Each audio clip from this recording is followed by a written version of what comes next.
Dans l'entrevue intitulée Le contrôle des masses par la peur, Marie-Estelle Dupont, psychologue clinicienne, aborde un sujet crucial et controversé, l'utilisation de la peur comme outil de contrôle des populations.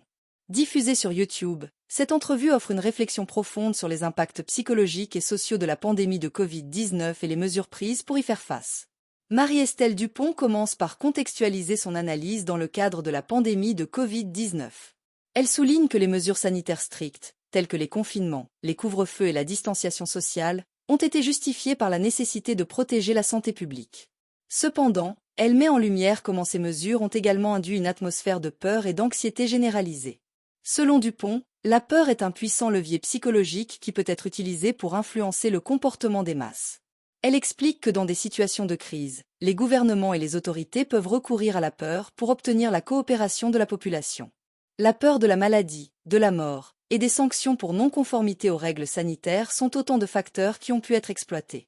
Elle discute également du rôle des médias dans la propagation de la peur.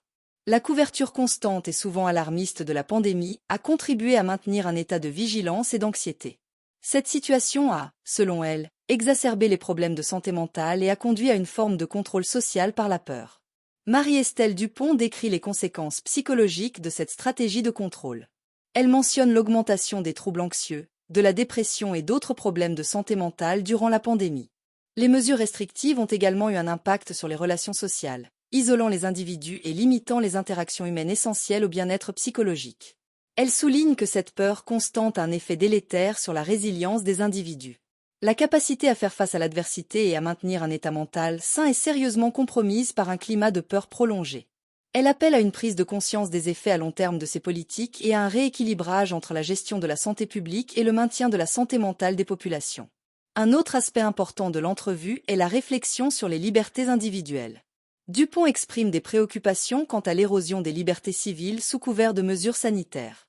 Elle plaide pour une vigilance accrue afin de s'assurer que les mesures exceptionnelles prises en temps de crise ne deviennent pas la norme, au détriment des droits et libertés fondamentales. Marie-Estelle Dupont conclut en appelant à une approche plus équilibrée et nuancée dans la gestion des crises sanitaires. Elle insiste sur l'importance de prendre en compte les impacts psychologiques et sociaux des mesures de contrôle et de privilégier des stratégies qui ne reposent pas uniquement sur la peur. Selon elle, il est essentiel de restaurer la confiance et de promouvoir la résilience pour mieux préparer les sociétés à faire face aux futures crises. Pour une vision complète de ces arguments et analyses, l'entrevue complète peut être visionnée sur YouTube. Vous trouverez le lien dans la boîte de description. En explorant ces réflexions, Marie-Estelle Dupont offre une perspective critique sur la gestion de la pandémie et propose des pistes pour une meilleure prise en charge de la santé mentale dans les politiques publiques. Merci d'avoir écouté ce podcast. À très bientôt.